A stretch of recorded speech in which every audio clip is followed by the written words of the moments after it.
going on, guys? Welcome into the Relay with Russ Dorsey. I hope you're having a great week wherever you're listening from. I'm having a great week as well, a great start to the week. I hope you enjoyed all of the first weekend of Major League Baseball action. From East Coast to West Coast, if you live in the Midwest, if you live abroad, I hope you got your fair share of baseball, your heart's desire of the game of baseball.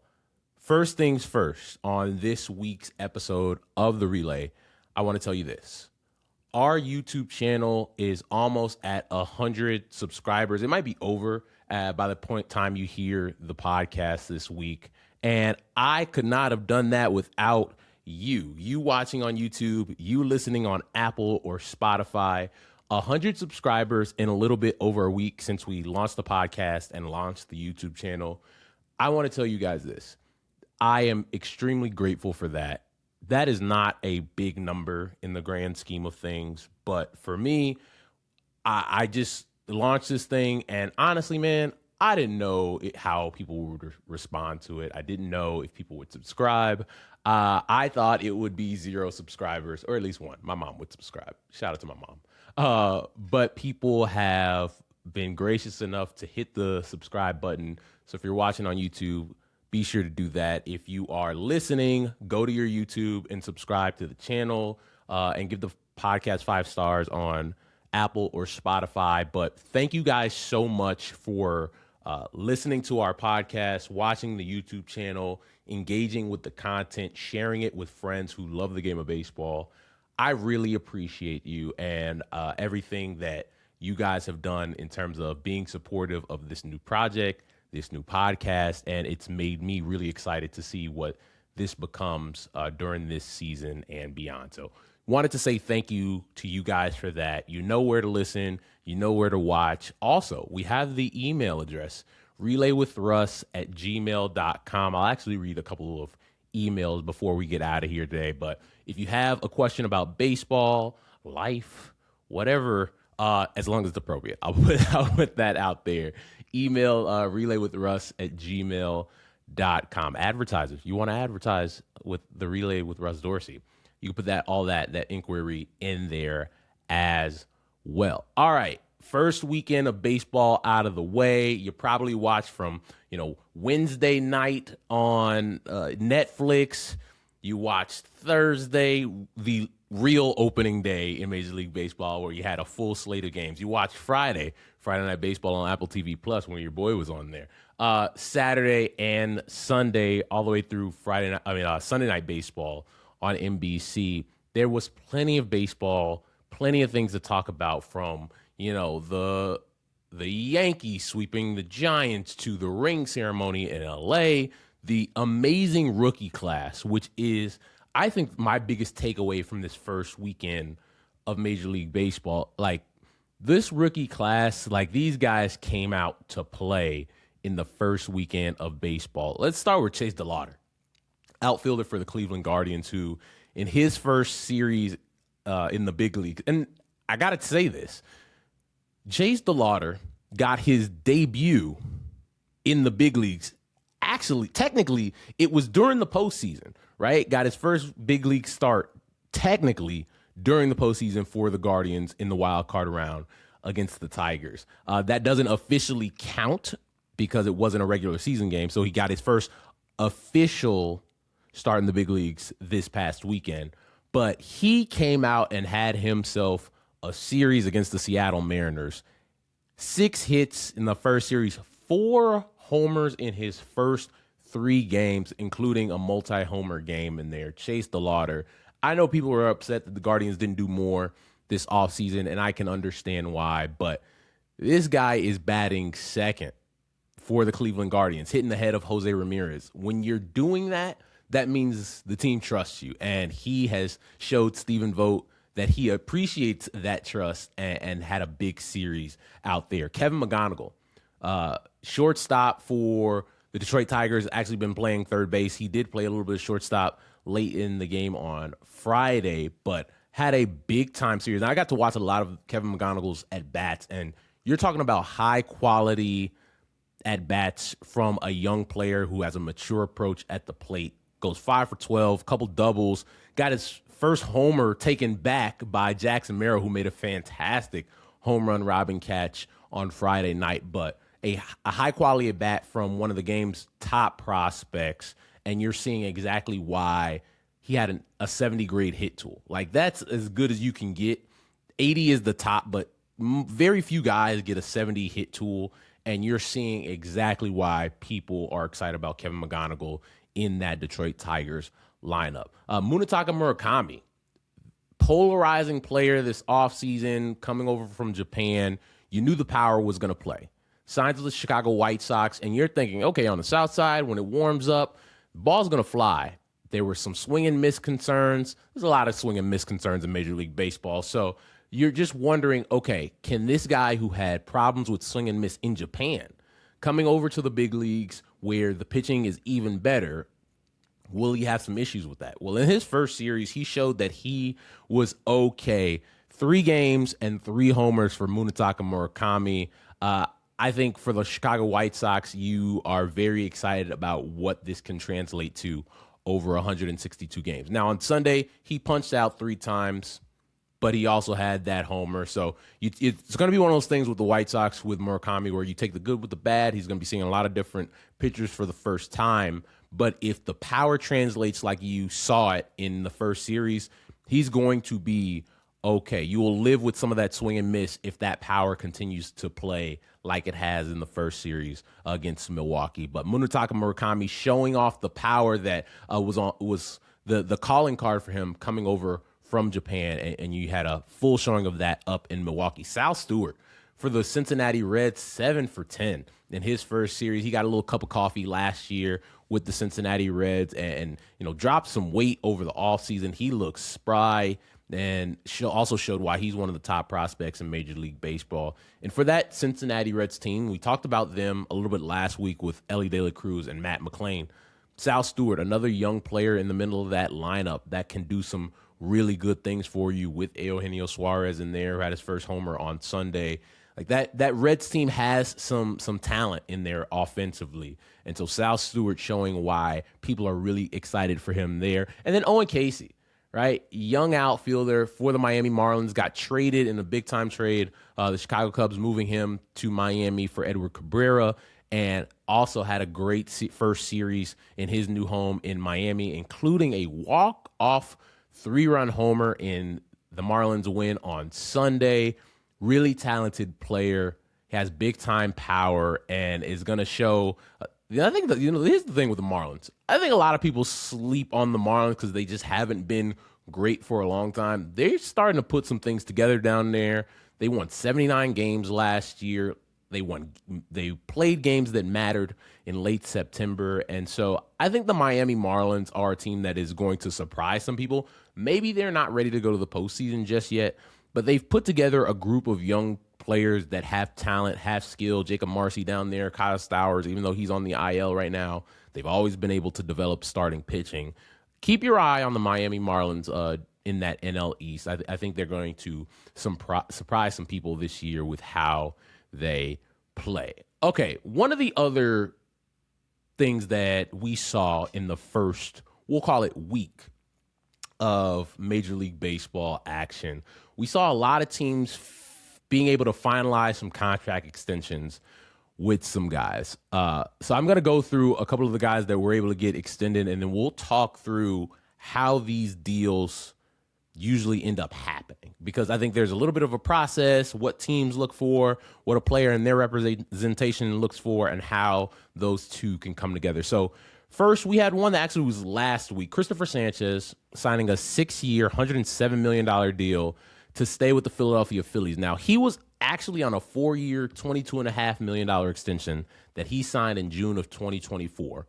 Had outperformed that. He had a monster 2025 season, 13-5 with a 2.50 ERA, 212 strikeouts, and was the Cy Young runner-up in the National League. Had pitched extremely well for the Phillies, and they rewarded him by giving him that $107 million deal. And one of the things with Sanchez and the Phillies being able to finish this out, I think it showed something that you don't usually see all the time. You saw a team that saw a player that signed at the time, hey, reasonable extension, but you can probably see how a guy can outperform that. And Christopher Sanchez goes out there, finishes out the rest of that season, and then comes back the following year and has a Cy Young year where you're saying, okay, this is one of the best starters in Major League Baseball. And on that past deal, you'd say, man, this guy is highly underpaid. And they did right by him. And sometimes in baseball, things can be so cut and dry when it comes to the business side of it of, hey, yeah, there's a lot of what they call surplus value here with this player. We're getting a lot of value on it compared to the contract that the guy is under. And a team could say, hey, he signed the deal and we can't, re-up until that deal expires. The Phillies came back and said, you know what? Nah, this guy's underperformed. He's one of the best pitchers in baseball, and he's a guy that we developed into this, and we want to do right by him.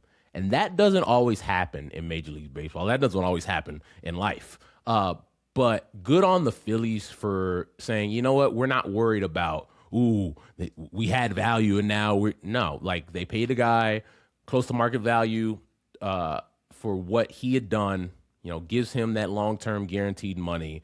They get a guy who is a Cy Young candidate. I predicted last week on the show that he was probably going to win the Cy Young this year if Paul Skeens didn't do it in the National League.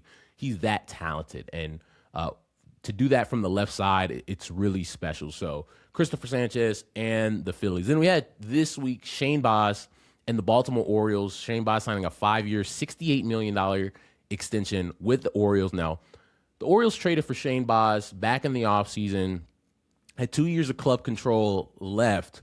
And I know some people probably look at this and say, really? Shane Baz went 10-12 last year with a 4.87 ERA and 31 starts for the Tampa Bay Rays. But this is, the Baltimore Orioles saying, hey, we believe that there's a lot more in Shane Baz, and we'd like to have him locked up as he goes into his prime years of his career and as he flourishes into what they believe will be a frontline starting pitcher. Then we had Pete Crow Armstrong. Pete Crow Armstrong, who had a MVP caliber first half for the Chicago Cubs last year, turned himself into a star in Major League Baseball. The energy, he dyed his hair blue and really ingratiated himself to the Chicago Cubs fan base and the fans all across Major League Baseball. Had a 30-30-30 season, 30 stolen bases, 30 homers, 30 doubles, and the Cubs reward him with a 6-year, $115 million extension to stay in Chicago long term. He'll become a free agent at the age of 31. It's the most money ever given to a player who had that much club control. I believe it's 5 years of club control remaining for PCA. There's no club option, which is a big win for Pete Crow Armstrong and his representation, because a lot of times, and we're going to talk about this as we go here, these deals have club options on the back end. So usually it's let's call it $20 million, $25 million, $30 million of a club option that takes the number even higher if the team picks that up, a way for them to get some value on the back end of a deal if a guy's performing, and for the player, they get larger guaranteed money than usually is at the front part of that contract. So a good deal for PCA, because I think people look at 115 and they say, yeah, it's kind of low. I think when you think of the type of player that Pete Crow Armstrong is, it's a volatile offensive skill set. And what I mean by that, and this is no disrespect to Pete at all, because I think he's turned himself into a high quality player. The defense is there, right? That's his calling card. Him and Cedar Rafael are the best defensive center fielders in all of Major League Baseball. So you get a lot of value there if you're the Chicago Cubs. Offensively, he was able to tap into the power. The thing with Pete Crow Armstrong is there is a decent amount of swing and miss there, right? And he doesn't get on base at a high clip. So it puts a lot of pressure on the slug for him to boost that OPS up. Like, he ended up, even after that monster first half, because the second half was so bad compared to the first half, it was below 800 OPS, right? It was in the sevens. I think for Pete Crow Armstrong, as he gets older, he'll have to figure out how to get on base at a higher clip.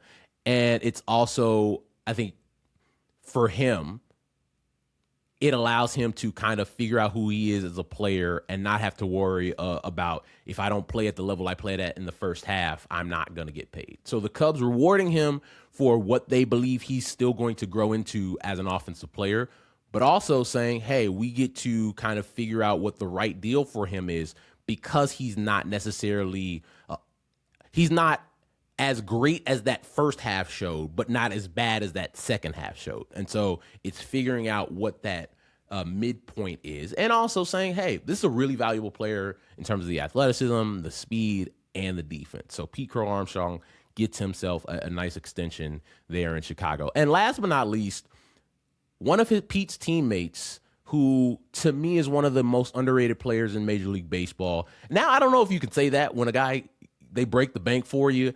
Nico Hoerner, second baseman for the Chicago Cubs, signs a 6-year, $141 million deal to stay in Chicago. Now, Nico was set to become a free agent at the end of this year, finishing out an extension that he had signed a couple of seasons ago. It makes him the fourth highest paid second baseman in big league history.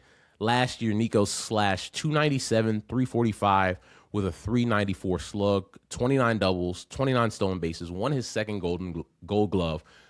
He's one of the best defensive second basemen in all of Major League Baseball. Obviously, the gold glove shows that, but you look at all the metrics, whether it's range, outs above average, defensive runs saved, you're always going to find Nico Hoerner near the top in Major League Baseball. I think what this deal shows is, it's kind of similar to Andres Jimenez, who got over $100 million from the Cleveland Guardians before he was traded to the Toronto Blue Jays. Nico Hoerner is good at a lot of things. Nico's an elite defender. He's really athletic, great base runner. Offensively, for what he's asked to do, is really good. Like, he's going to have between 160, 175 hits every year, 30 doubles every year. He's going to have 4 or 5 triples in there. The power is just not a part of his game, but he's proven that you can be a really productive big league player if you do all these other things really well, which he does. The Cubs reward him and say, you know what? We've gone out, we've signed Alex Bregman, we just locked in PCA, and we'd probably not feel as good as a ball club if a guy that we drafted in the first round out of Stanford, developed, got him to the big leagues really quickly, who mashes left-handed pitching. That's the other thing with Nico. Nico is going to hit some left-handed pitching.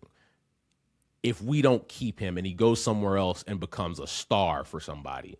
And Jed Hoyer and the Chicago Cubs said, yeah, this is a guy we need to keep in town long-term. $141 million for Nico Hoerner, and he now becomes a part of the Cubs core as they move into 2026 and beyond. They didn't have a lot of guys who were under contract at the end of this season. Now they have Alex Bregman, they have Pete Crow Armstrong, Dansby Swanson still locked in, Michael Busch, and Nico Hoerner. So the Cubs are showing that, hey, man, they're trying to get back to spending with those teams at the top of the market. They had gotten away from that, after that World Series team and being, in that top 5 in payroll, and they kind of stepped back from that, wanted to get themselves under luxury tax, all those things. And now they're saying, okay, we feel this is our time to really compete in the National League. We're going to pay these young players that we've developed into big-time players for us. And that was kind of the issue with the last core that they had. They weren't able to extend any of those guys. Now, history is going to say they were right, because none of those guys ended up turning into what we believed at the time they would, outside of Kyle Schwarber. Kyle's gone on and had an amazing career, is going to get to 500 homers and be a Hall of Famer one day. But the rest of those guys, whether it's Chris Bryant, Anthony Rizzo, Javi Baez, etc., like, those guys just did not go on to be the guys, Wilson Contreras, the guys that many expected them to be. Cubs learning from those things, but deciding they want to keep this new crop in Chicago long term. So you're probably wondering, okay, Russ, a team decides, hey, we want to extend you, or a player says, hey, can we figure out a contract extension here? Guy likes it in this city. He likes this team. He likes, this this environment, and we want to be here long term. How does player and team get to that point? There's a couple of different factors. The player's service time. Service time being, for those who don't know that term, how long a guy has been in the big leagues. You have the age of the player. Sometimes a player is older when they get to big leagues. Sometimes a player is younger when they get to the big leagues. That plays into it. What is their production at the time of the deal? Maybe the guy hasn't even broken camp with the club yet, right? Maybe it's a deal before he ever gets to the big leagues. Maybe it's a deal after he's had a little cup of coffee in the big leagues. Cup of coffee being, let's call it between 10 and 40 games, right? Something where they are still considered a rookie going into that next season. And then the biggest one, what are the comps or comparables for that player with those given factors, right? That's how a lot of these deals end up happening. These are the things that the player, the team, and the player's representation look at as they're trying to find what the right number is to get the player some guaranteed money, give the team, you kind of, save some money on the back end, because the thing is always, can you pay a guy where he's earning more than what the big league minimum is, or like if a guy is pre-arbitration, whatever the set number for that is, can you save some money on the back end when that guy potentially turns into an all-star caliber player and before you get to arbitration? And so you're buying out the pre-arbitration. So for those who don't know what that term means, pre-arbitration is the 4 years before you get to your fourth year of service time. So under that number, you're at a set guaranteed amount of money. And then once you become what's called ARB1, that's your first year of arbitration. Then you have the second year of arbitration and the third year arbitration. Your last year of arbitration, you go into free agency following that season. So what a team is essentially doing, you're buying out the pre-arbitration years, the arbitration years before a guy gets to free agency. And you're probably buying out 1 or 2 years of their free agent years to kind of save some money there as well. But it's not saying, oh, we don't think this guy's good. It's saying, no, we think this guy's really good, and we're going to pay him early so that he gets rewarded for what we think he's going to be. So I think a good example of this would be the outfield market over the last couple of years, because you've had some guys kind of a new guy each year kind of sets the market, or at least comes close to what the previous guy set. So let's go with the outfield, center field market, because I think that's the best one to explain kind of how this thing works. So the first player back in 2022 would have been Julio Rodriguez, who signed what is essentially a 7-year, $119 million deal, is the base of that deal. Now, with different options, both club and player and escalators, that deal can go up to a 12-year, $209 million deal, which would be the largest of all the guys I'm about to mention. Then a couple of years later, beginning of last season, you have Jackson Merrill, who signs an 8-year, $135 million deal extension with the San Diego Padres. That deal takes Jackson up to, I believe it's $180 million with different escalators and bonuses in there as well. And so Julio's kind of the outlier of the guys I'm about to mention, but Jackson Merrill is kind of the guy that many of these deals kind of follow. Then after Jackson Merrill, you have Roman Anthony, who signed an 8-year, $130 million extension in August of last year. So it was maybe a month and a half after he had gotten to the big leagues. He was tearing it up. Red Sox and Roman Anthony's representation come to terms on this agreement. So Roman Anthony kind of falls right after Jackson Merrill in terms of the guaranteed money. Then you have PCA, who now slots in after Roman Anthony. The difference here is PCA had a little bit more service time than those guys that I mentioned. Julio was in his rookie year when he signed his extension. Jackson Merrill, the second year following his rookie season, hadn't started yet. And then Roman Anthony, obviously, in his first year in the big league. So PCA, more service time than some of those other guys, but slots right in with where that money is with his $115 million. Then you have Corbin Carroll, 8 years, $111 million, slides in right underneath PCA. But Corbin Carroll at the time when he signed his extension with the Arizona Diamondbacks had only had a little bit of a cup of coffee with the Diamondbacks, comes in for his first full season in the big leagues and was able to get this extension. So for a player with that level of service time, that's a enormous guarantee for him out there, making him their franchise face going forward. And then last but not least, Brian Reynolds, 7-year, $100 million deal back in 2023. And for Brian Reynolds, he was essentially going to become a free agent the following season, but that's he's the last of that type of deal, but falls into that $100 million category with the rest of these guys. So you can kind of see where teams are looking at, what a player in their representation is looking at as they try to figure out, okay, how do we keep a guy that we really believe in this city playing for our team long term, where we could say, hey, we believe in you and we think you're a really good player, so we're going to pay you right now, where you get paid significantly more than what you would under pre-arb or arbitration.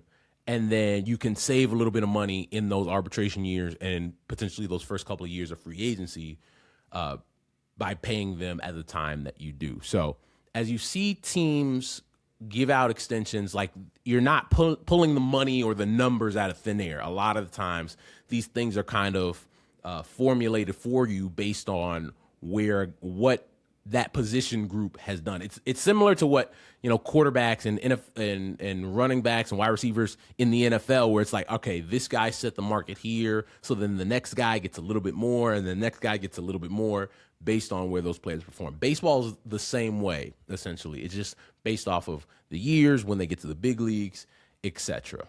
So one other thing that I saw during opening week that I think we need to talk about: San Francisco Giants manager Tony Vitello, who is in his first year managing in the big leagues after coming over from the University of Tennessee, where he was a highly successful head coach there in the SEC, becomes the first person to ever go from the college ranks to the big leagues as a manager with no big league experience.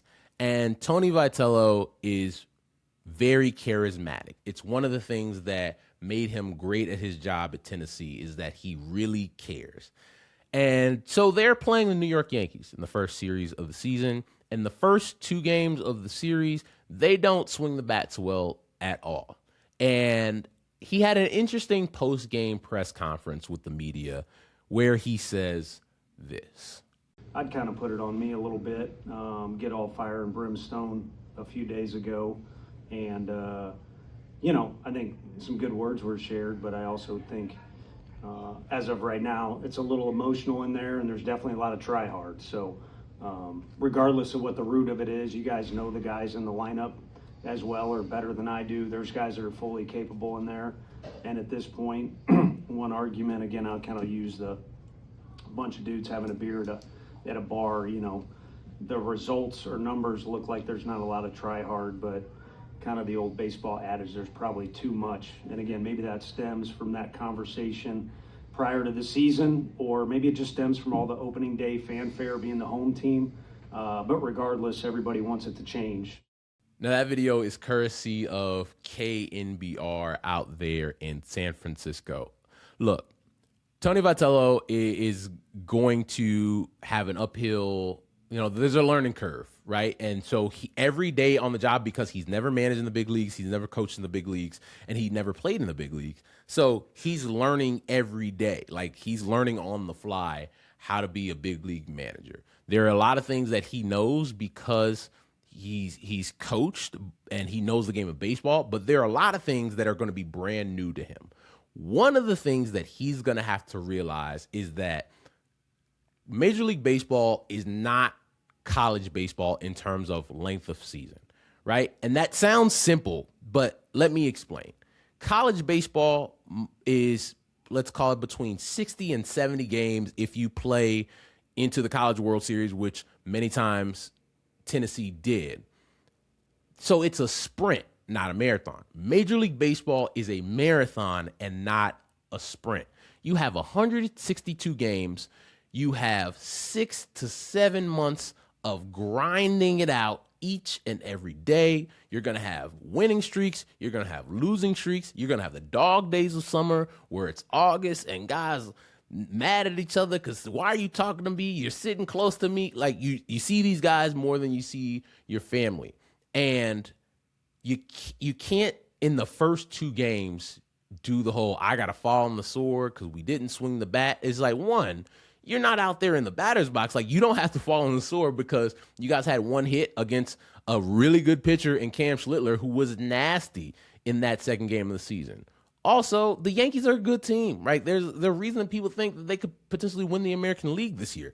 They're a really good team. It's the first 2 games of the season. And to get into this, it's kind of emotional in that clubhouse and XYZ, you start doing this whole, like, we gotta have this come to Jesus meeting type of situation. And it's like, whoa, man. Like, you got 160 more of these. Like, let's pump the brakes. It's a grind. You have to be able to slow yourself down. And I imagine that they're the people that are close to Tony and Buster Posey and that front office is going to say, hey, buddy, look, like we're not going to go 162 and up, right? There are going to be some times like this. Like, you can take your foot off the gas. We gotta relax, because you also have players in that clubhouse who were asked after the game. They're like, no, like we've done this before. I think we'll be fine. And so the last thing Tony wants to do is to lose that clubhouse because you're saying things like, it's emotional in that room, and I got to fall on the sword after game 2. Like, it's a long season, and you'll figure some of these things out. All right, before I get you guys out of here on the relay with Russ Dorsey this week, I want to read a couple of emails. Yes, you can email me. Email us at relaywithruss@gmail.com. Really simple. Let me go through some of these emails. This email, courtesy of Mark Powell, said, love the new podcast, bud. Keep it up. Mark, I appreciate you, bro. Me and Mark played baseball together back in high school. Good family. His dad's good people. His dad actually owns this company up here. If you're watching on YouTube, Homewood Bats. Great people over there. Great company and good family. So, Mark, I appreciate it, bro. Thank you so much. All right, this one courtesy of John. John says, Russ, I'm a fan of yours from most of your various platforms and modalities. Great word. Especially on the score. My question for you is your thoughts on the mythical 6-man rotation. Do you see more than, say, 5 teams going to it? Is it realistic? Is it a good idea? Thanks. John, that's a great question. I think the 6-man rotation is good for teams where you don't have 4 guys that you think can make 25 to 30 starts. And as we get to this day and age in Major League Baseball, there's just not a lot of dudes that are going to be able to go out there and make 30 starts. 15, 20 years ago, different story. I think the 6-man rotation is possible, and I think the 6-man rotation is a good idea for some teams. Now, you put a good number on it, 5 or 6 teams maybe. If you look at what the Dodgers have tried to do over the last couple of years, it is very much that, because you're trying to keep Shohei on a different schedule because of all the things that he does as a hitter and keep him fresh as a starting pitcher. So they have him on a pitching every 6th day instead of 5th day schedule. And then you have, Roki Sasaki, where that's in Japan with a lot of Japanese pitchers, you only pitch once a week, right? So you're on a little bit of a different schedule than you are when you come over and you play in the States. Then you have guys like Blake Snell and Tyler Glasnow and all the guys that they have over there who are great starting pitchers, but have had some trouble staying healthy. Like they don't even have Blake Snell in the rotation right now. So you're trying to keep everybody healthy because the point is having as many healthy arms in October as you can. And they were able to do that last year. Do I think it works over the course of a full season? I don't, just because I just think it's really hard to have 6 guys make it to make it to the end of the season healthy. It's hard enough for 5 guys to make it to the end of a season healthy. And so you're going to have different things that comes up, guys that get hurt, guys don't perform the way you think they will. And so you'll have to, mix and match here. Also with off days, you'll see this a lot early in seasons in March and April. When you have more off days, you're able to essentially skip guys in the rotation. So you can actually go to like a 4-man rotation because the off day serves as a quote unquote start that you would have. And then you can just make another, go round in your rotation. But no, I think it's a really good question. I don't think everybody should do it. I think most teams would tell you they would like to have a normal 5 guys. Everybody makes their 25 to 30 starts and you go from there. But the reality is that just does not happen. I'll take one more before we say goodbye. Hey, Russell, congrats. This is from Ricardo. Ricardo says, Russ, congrats on launching the relay. Excited to see where you take it. I've checked it out. Really like the direction and your perspective that you bring. I wanted to ask, now that you're diving into this platform, which prospects are you the highest on the season and could really turn into future stars? All right, Ricardo. So I actually put a video out. Thank you for the question. It's a really good one. Maybe 3 weeks ago about prospects I was excited to watch. 2 of those guys made opening day rosters, Kevin McGonigal and J.J. Weatherholt. Both of those guys made an impact for their respective teams in the first weekend of the season. So Kevin McGonigal, J.J. Weatherholt are 2 guys that I'm really excited to watch. Connor Griffin, number 1 prospect in baseball who didn't make the Pirates opening day roster, but I expect him to be in the big leagues in short order here. He's the other guy that I would say you should keep your eye on. And then last but not least, Noah McLean.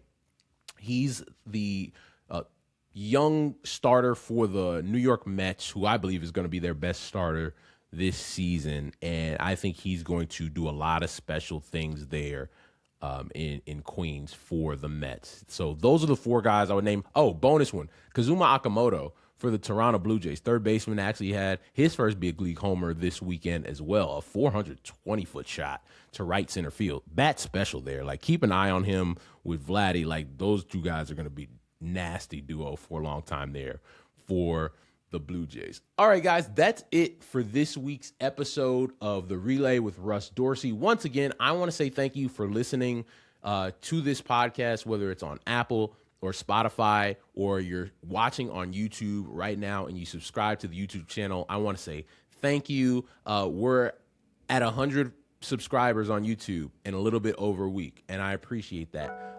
The growth is not always going to be that fast, but I appreciate that you guys have said I will commit my time to listen to Baseball Thoughts to Russ, and I appreciate that dearly. Continue to subscribe and follow the podcast on all streaming platforms. Tell your friends about it. Share it.